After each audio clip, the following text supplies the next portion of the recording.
Hello friends, welcome back to Notes Fair. आज का हमारा टॉपिक है अपटेक इनटू माइटोकॉन्ड्रिया। साइनॉप्सिस है इसका।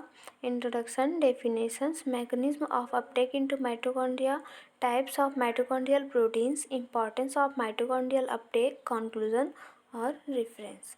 इंट्रोडक्शन देखते हैं। माइटोकॉन्ड्रिया कोशिका के लिए ऊर्जा उत्पादन करने वाले ऑर्गेनेल हैं जिन्हें power house of the cell कहा जाता है।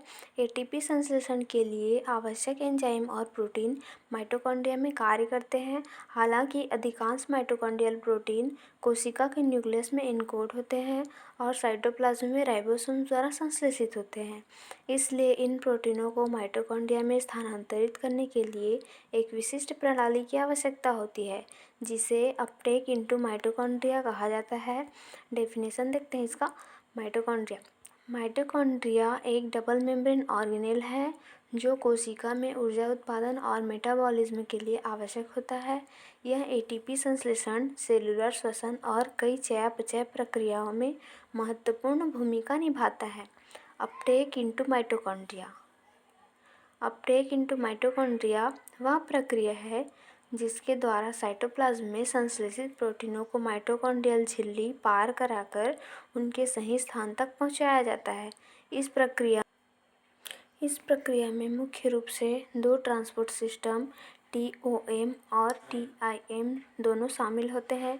टीओएम का फुल फॉर्म है translocase of the outer membrane और TIM translocase of the inner membrane, दोनों शामिल होते हैं। अगला देखते हैं। Mechanism of uptake into mitochondria. Mitochondria में प्रोटीन्स का ट्रांसपोर्ट एक हाईली रेगुलेटेड प्रोसेस है जिसमें विभिन्न ट्रांसलोकेस कॉम्प्लेक्सेस शामिल होते हैं। यह प्रक्रिया मुख्य रूप से साइटोसोल से माइटोकॉन्ड्रिया में प्रिकर्सर प्रोटीन्स के प्रवेश और उनके सही लोकेशन तक पहुंचने के लिए होती है। फर्स्ट देखते हैं। रिकॉग्निशन एंड टारगेटिंग, पहचान और लक्ष्यीकरण।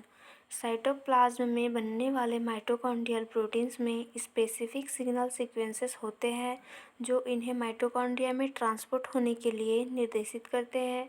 यह signal sequence mitochondrial matrix, inner membrane, outer membrane या इंटर मेम्ब्रेन स्पेस में प्रोटीन को पहुंचाने में मदद करता है। सेकेंड है translocation across the outer membrane, बाहरी झिल्ली से प्रवेश। माइटोकॉन्ड्रिया के आउटर मेम्ब्रेन में टीओएम कॉम्प्लेक्स मौजूद होता है जो प्रिकर्सर प्रोटीन्स को पहचान कर उन्हें अंदर भेजता है। सिग्नल सीक्वेंस को TOM20 और TOM22 रिसेप्टर्स पहचानते हैं। TOM40 चैनल्स द्वारा प्रोटीन आउटर मेम्ब्रेन पार करता है और इंटर मेम्ब्रेन स्पेस में प्रवेश करता है। थर्ड है इसका sorting and transport across the inner membrane, आंतरिक झिल्ली से गुजरना और सॉर्टिंग। इंटर मेम्ब्रेन स्पेस में प्रवेश करने के बाद प्रोटीन की डेस्टिनेशन के आधार पर TIM कॉम्प्लेक्स कार्य करता है।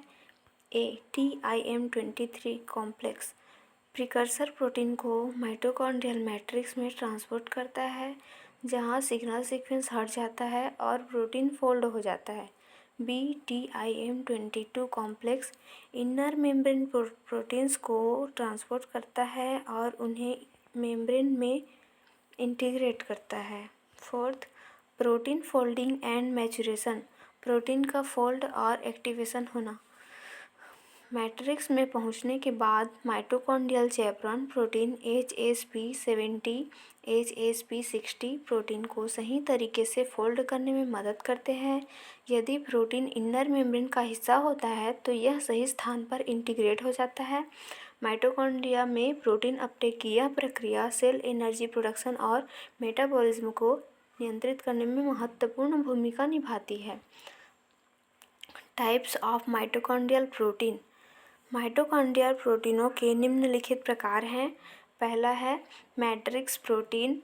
मैट्रिक्स प्रोटीन वे प्रोटीन जो माइटोकॉन्ड्रियल मैट्रिक्स में कार्य करते हैं जैसे citric acid cycle enzyme. Second, inner membrane protein, आंतरिक झिल्ली प्रोटीन। ये प्रोटीन इलेक्ट्रॉन ट्रांसपोर्ट चेन और एटीपी सिंथेसिस में कार्य करते हैं। फिर देखते हैं थर्ड है आउटर मेम्ब्रेन प्रोटीन्स, बाहरी झिल्ली प्रोटीन। ये प्रोटीन माइटोकॉन्ड्रिया और साइटोप्लाज्म के बीच पदार्थों के परिवहन को नियंत्रित करते हैं, जैसे पोरिन। फिर देखते हैं इंटरमेम्ब्रेन स्पेस प्रोटीन्स।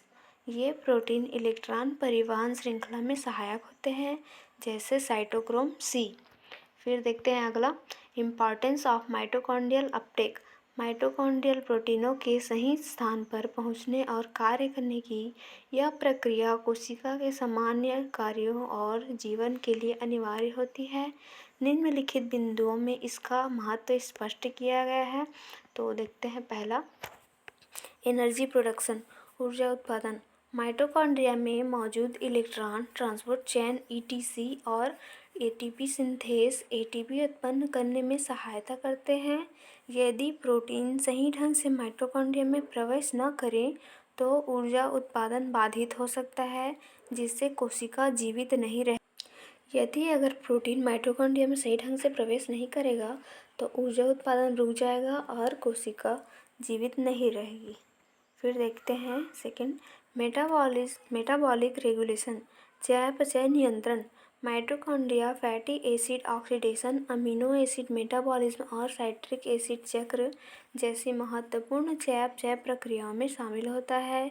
यदि ये प्रोटीन माइटोकॉन्ड्रिया में सही ढंग से न पहुँचे तो चयापचय में असंतुलन उत्पन्न हो सकता है। फिर देखते हैं थर्ड है apoptosis and cell signalling. Mitochondrial protein जैसे साइटोक्रोम सी कोशिका के प्रोग्राम रेट को नियंत्रित करने में महत्वपूर्ण होते हैं। यदि यह प्रक्रिया असामान्य हो जाए तो अनियंत्रित कोशिका विभाजन या कोशिका नष्ट होने की समस्या उत्पन्न हो सकती है। फिर देखते हैं बायोटेक्नोलॉजिकल एंड मेडिकल एप्लीकेशंस, जैव प्रौद्योगिकी और चिकित्सा में उपयोग। माइटोकॉन्ड्रियल प्रोटीनों की सही पहचान और स्थानांतरण तंत्र की जानकारी gene therapy, stem cell research और बायोएनर्जी उत्पादन में महत्वपूर्ण भूमिका निभाती है। इसके अलावा दवाओं का डेवलपमेंट करने के लिए माइटोकॉन्ड्रियल कार्यों को समझना आवश्यक होता है। कंक्लूजन, माइटोकॉन्ड्रियल अपटेक एक जटिल लेकिन आवश्यक प्रक्रिया है जो कोशिका में ऊर्जा उत्पादन और मेटाबॉलिज्म के लिए महत्वपूर्ण होता है। यह प्रक्रिया टीओएम और टीआईएम कॉम्प्लेक्स के माध्यम से होती है, जिसमें प्रोटीनों को साइटोप्लाज्म से माइटोकॉन्ड्रिया तक स्थानांतरित किया जाता है। यह कोशिकीय जीव विज्ञान, जैव प्रौद्योगिकी और चिकित्सा विज्ञान में गहरे प्रभाव डालती है, क्योंकि इसकी असफलता कई गंभीर लोगों से जुड़ी होती है।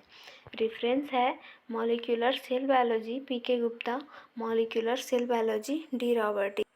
तो फ्रेंड्स, अगर वीडियो पसंद आया तो please like, share and subscribe करना ना भूलें।